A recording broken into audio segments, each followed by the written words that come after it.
Bem-vindos, meus amigos, a mais um estudo do nosso canal, Estudo do Espiritismo. Hoje, dando sequência aos nossos estudos do Evangelho, estamos no capítulo 5, Bem-aventurados os aflitos, e este capítulo é muito importante para todos nós, nos auxilia muito a compreender a bondade, a misericórdia e a justiça de Deus.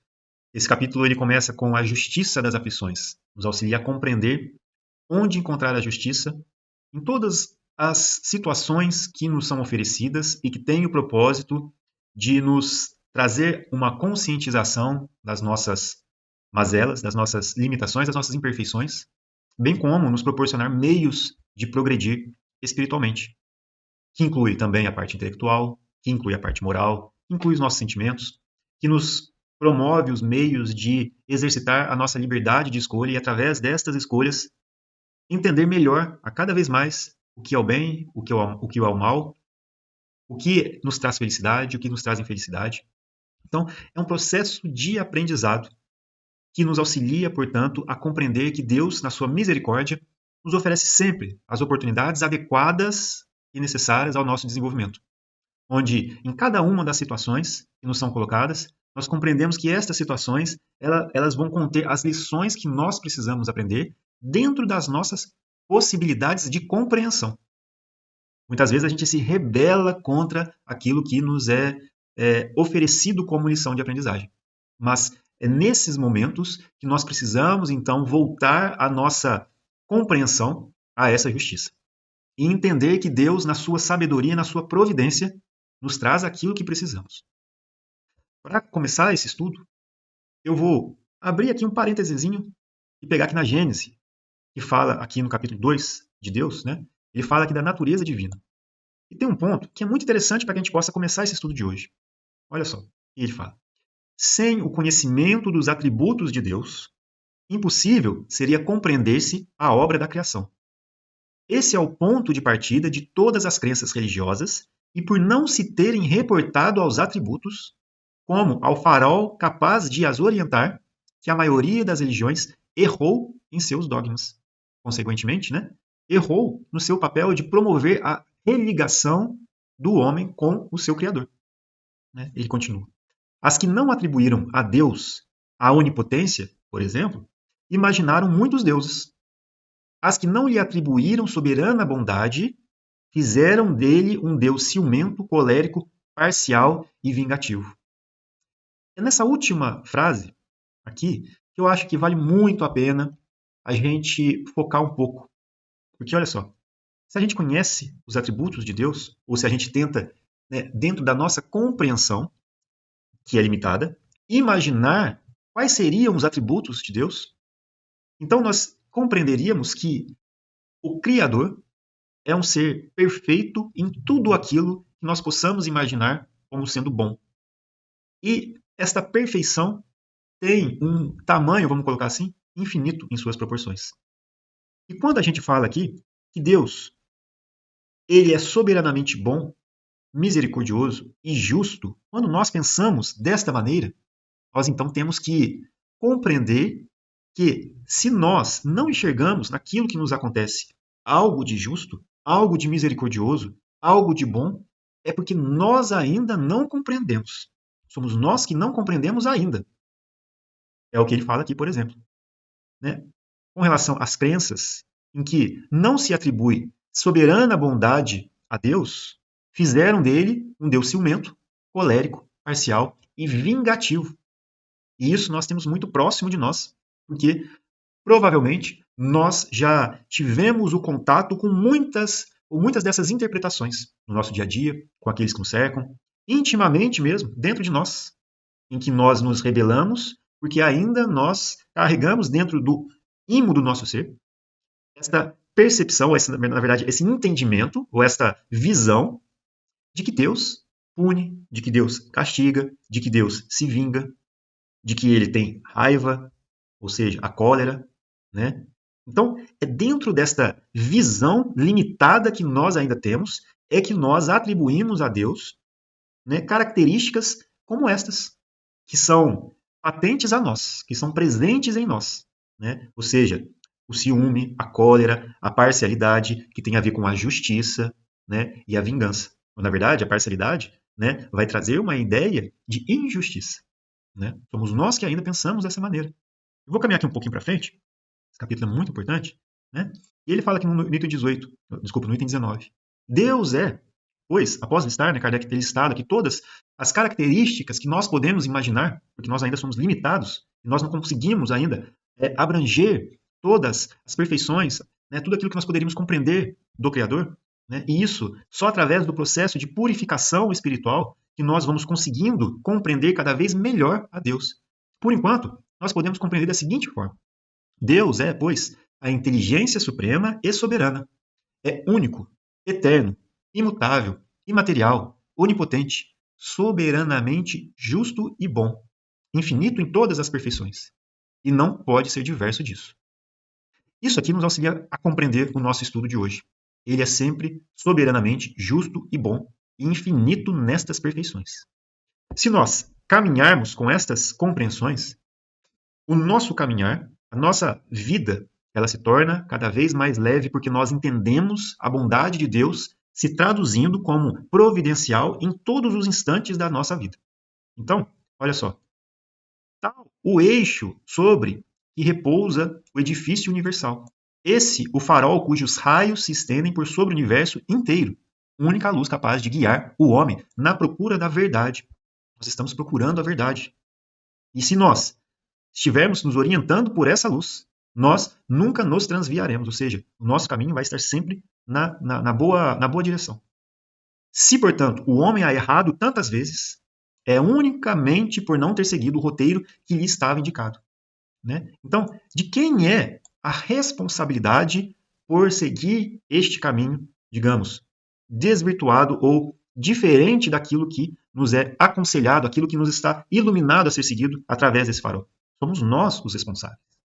Porque nós estamos desenvolvendo as nossas capacidades, né? As nossas qualidades intelectuais, as nossas qualidades morais. Nós estamos, através do desenvolvimento da nossa liberdade de escolha, colhendo, né, o mérito das nossas obras, ao mesmo tempo que nós somos responsáveis pelos nossos atos. E essa compreensão, ela muda toda uma perspectiva de compreensão sobre as aflições que nos atingem. Porque se nós temos responsabilidade, nós também então temos o mérito daquilo que construímos. Mas se nós queremos também o mérito, nós também temos que receber ou, né, estar associado às responsabilidades, ou precisamos ser responsabilizados pelos atos que nós também cometemos, ou que nós escolhemos. Senão, onde haveria justiça? Né? Então, lá no Evangelho segundo o Espiritismo, né, nós já fizemos o estudo do item 6, né? Agora a gente está aqui no 7. Nós vamos fazer o estudo do 7 hoje. Então, olha só o que Kardec nos traz.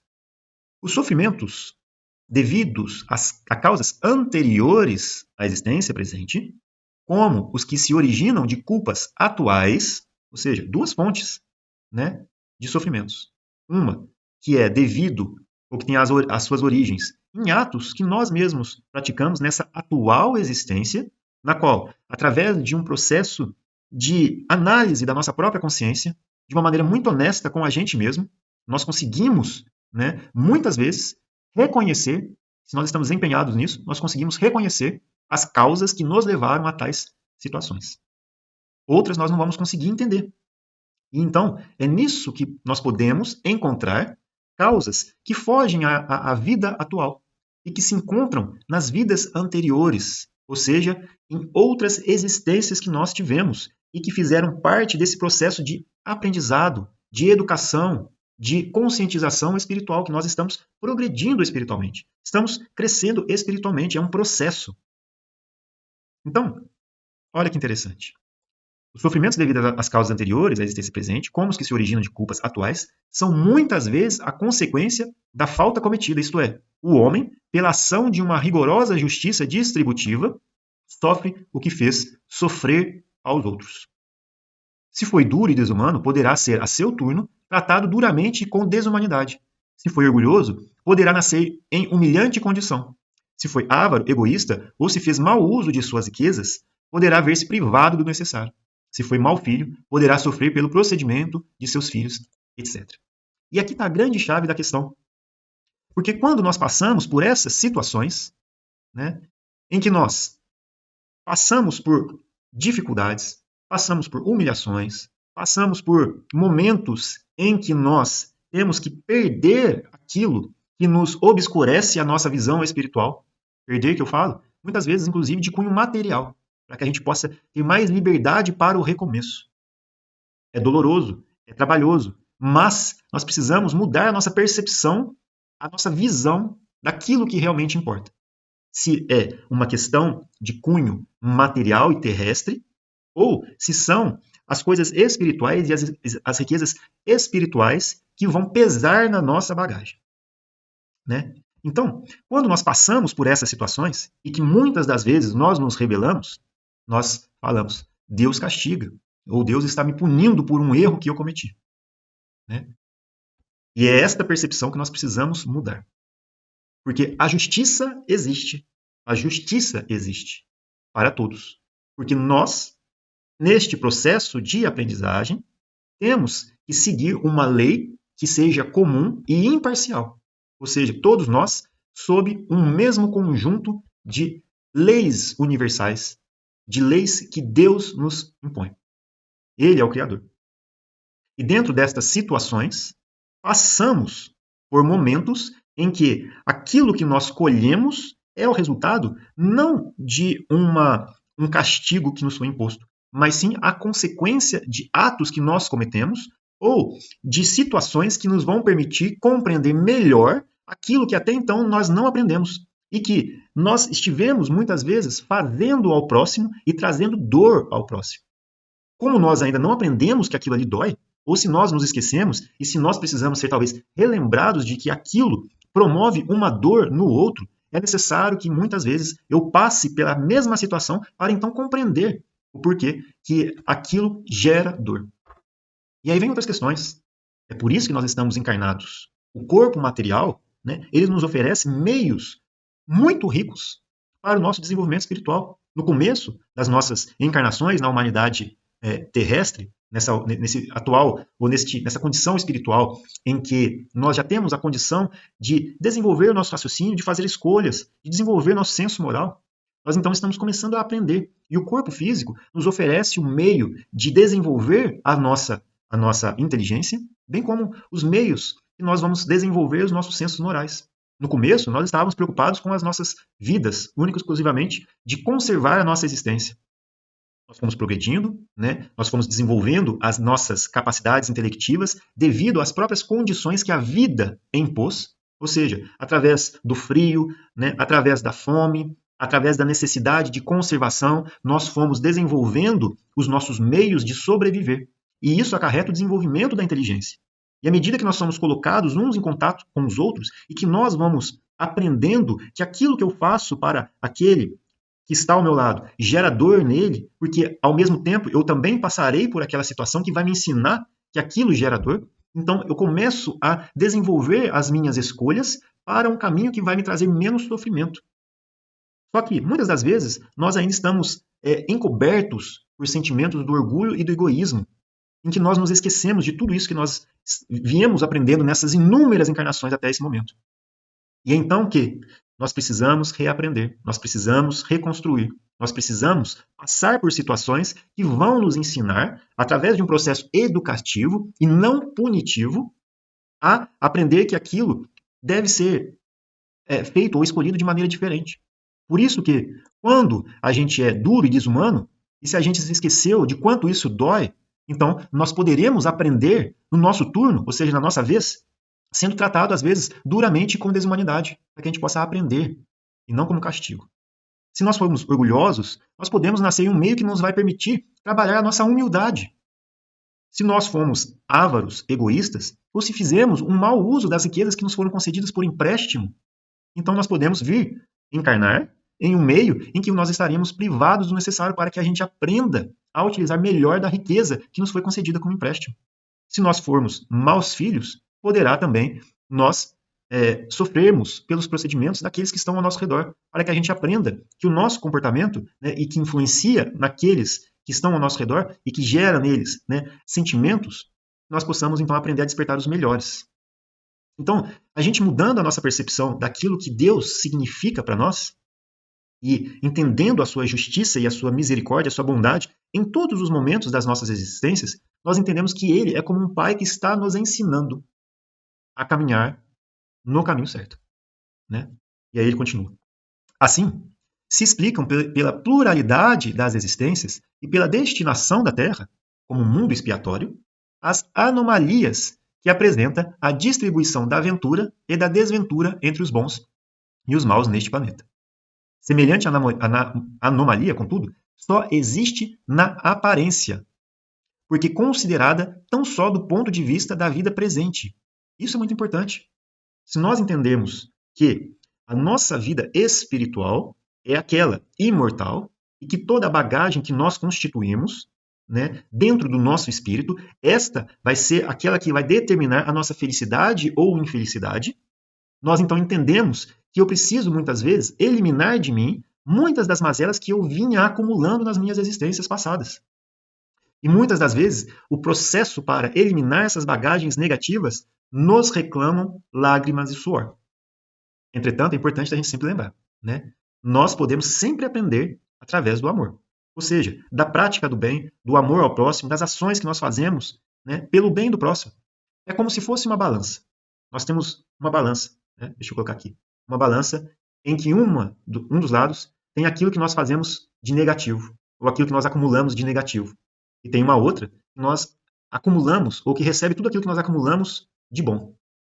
À medida que nós vamos tomando decisões erradas e que nós vamos agariando para nós débitos, dívidas, que nos pesam a balança, então, quer dizer, ela vai ficando mais pesada aqui na balança da nossa consciência espiritual. E o espírito se sente infeliz por isso. Então, quando ele pratica o bem, quando ele decide fazer o bem para o próximo, a balança do bem vai começando a ficar mais pesada. E num resultado posterior, todo esse bem que nós fizermos vai ter um peso tão grande na nossa balança, da nossa consciência espiritual, que nós vamos ter eliminado através do amor aquelas anomalias que nós cometemos. É como se na nossa balança, né, e que nós precisaríamos de mais peso ali de um dos lados, porque nós acabamos com os nossos pezinhos, né, precisamos criar pesos para colocar na nossa balancinha, e não temos mais. E aí ele fala assim, bom, então vamos tirar dessa aqui, do lado negativo, que já está, né, sendo, não tem um peso para nós, não tem relevância, vamos tirar o pezinho daqui só para colocar na balança positiva, até o momento que nós eliminamos todos os pezinhos da negativa e colocamos na positiva.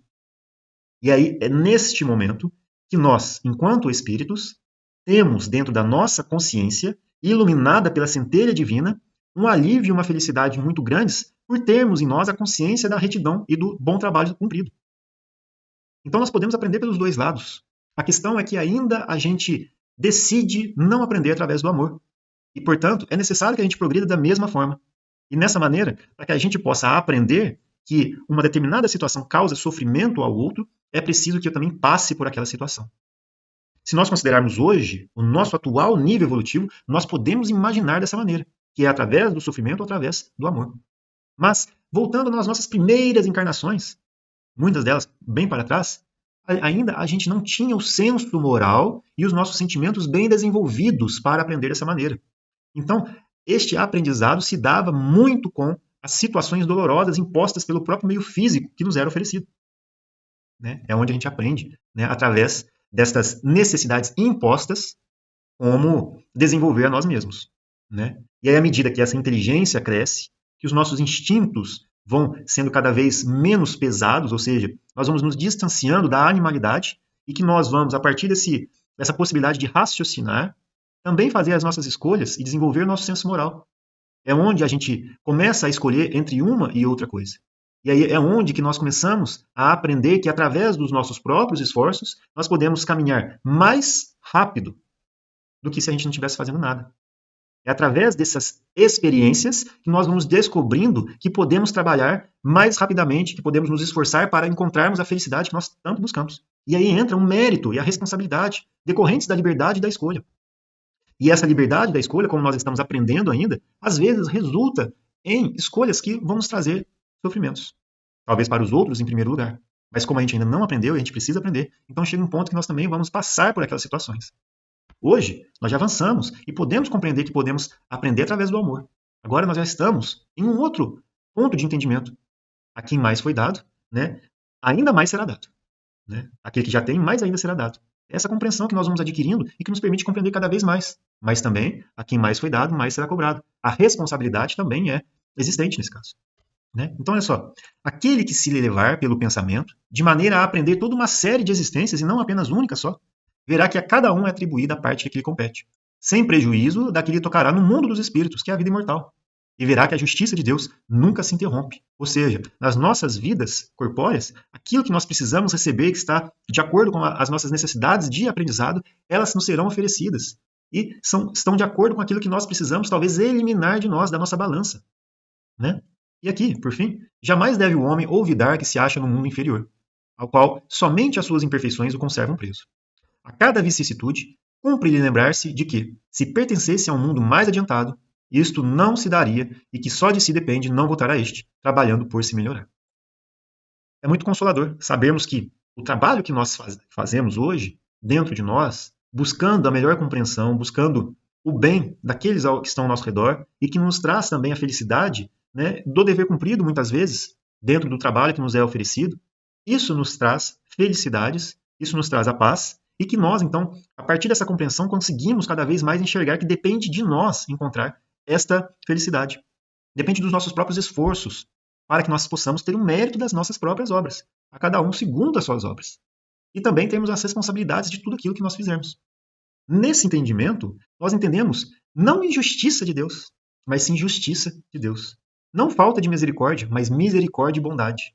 E não castigo, mas sim um processo de educação que nos é oferecido pelo seu amor incondicional. Somos espíritos que fomos criados simples e ignorantes, sem saber. E como nós não sabíamos, nós precisávamos passar por um processo de aprendizado.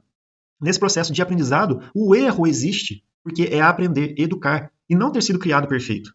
Como nós não sabemos ainda, precisávamos então passar por muitas situações que nos trouxeram equívocos, e que nós precisamos reparar, reconstruir, redirecionar, reeducar, reconscientizar o que se dá nas inúmeras vidas. Então, aquilo que nós não compreendemos muitas vezes, né, aquilo que a gente não compreende o porquê de ter acontecido na nossa existência, vamos colocar os nossos pensamentos de um ponto de vista espiritual e não apenas do ponto de vista da vida presente. Porque entendendo essa justiça, nós vamos ficar muito melhores, nós vamos nos sentir muito melhores, confiantes na providência e na sua justiça divina. Bom, meus amigos, agradeço pelo estudo de hoje. Talvez ficou alguma coisa que eu gostaria de ter falado, mas eu vou deixar aqui como sugestão. Né? No capítulo 5, o Céu e o Inferno, tem muitas coisas interessantes para a gente. Falam dessas justiças, né? Então, temos o capítulo do céu, do inferno, e tem o purgatório aqui, que fala de uma coisa muito importante. Né? Vamos fazer assim, como ele é pequenininho, eu vou ler esta pequena parte aqui, porque ela fecha todo o nosso raciocínio. A nova revelação, ou seja, isso aqui está no item número 3 do capítulo 5, da primeira parte do Céu e Inferno, e que se chama o Purgatório. É rapidinho, vai durar 2 minutos. A nova revelação estava reservada ao preenchimento dessa lacuna, explicando-nos a causa das terrenas misérias da vida, das quais só a pluralidade de existências poderia mostrar-nos a justiça. Essas misérias decorrem necessariamente das imperfeições da alma, pois se esta fosse perfeita, não cometeria faltas, nem teria de sofrer-lhes as consequências. O homem que na Terra fosse um absoluto sóbrio e moderado, por exemplo, não padeceria enfermidades oriundas dos excessos. O mais das vezes, ele é desgraçado por sua própria culpa. Porém, se é imperfeito, é porque já o era antes de vir à Terra, expiando não somente faltas atuais, mas faltas anteriores não resgatadas. Reparem uma vida de provações o que a outrem fez sofrer em anterior existência. As vicissitudes que experimenta são, por sua vez, uma correção temporária e uma advertência quanto às imperfeições que lhe cumpre eliminar de si, a fim de evitar males e progredir para o bem. São para a alma lições da experiência, rudes às vezes, mas tanto mais proveitosas para o futuro, quanto profundas as impressões que deixam. Essas vicissitudes ocasionam incessantes lutas que lhe desenvolvem as forças e as faculdades intelectivas e morais. Por essas lutas, a alma se retempera no bem, triunfando sempre que tiver denodo para mantê-las até o fim, ou seja, sempre que tiver bom ânimo para lutar até o fim. O prêmio da vitória está na vida espiritual, onde a alma entra radiante e triunfadora como soldado que se destaca da refrega para receber a palma gloriosa. Bom, meus amigos, a gente então termina esse estudo de hoje, agradecemos a Deus Agradecemos a Jesus por esse estudo, aos bons amigos que nos intuem sempre, né, nesses estudos, nas reflexões, nas nossas vidas, que nos auxiliam nas escolhas de tudo aquilo que nós precisamos passar, que nos consolam, que nos dão bom ânimo, que mesmo com a gente caindo, eles estão sempre ali estendendo as mãos e nos auxiliando a levantar. Deus e Jesus nos oferecem tudo aquilo que nós precisamos. E eles estão sempre conosco, nos oferecendo sempre os meios mais adequados de acordo com as nossas possibilidades, sempre de maneira providencial. Então, obrigado pela oportunidade e que Deus abençoe a todos, que Jesus esteja com todos e até o nosso próximo estudo.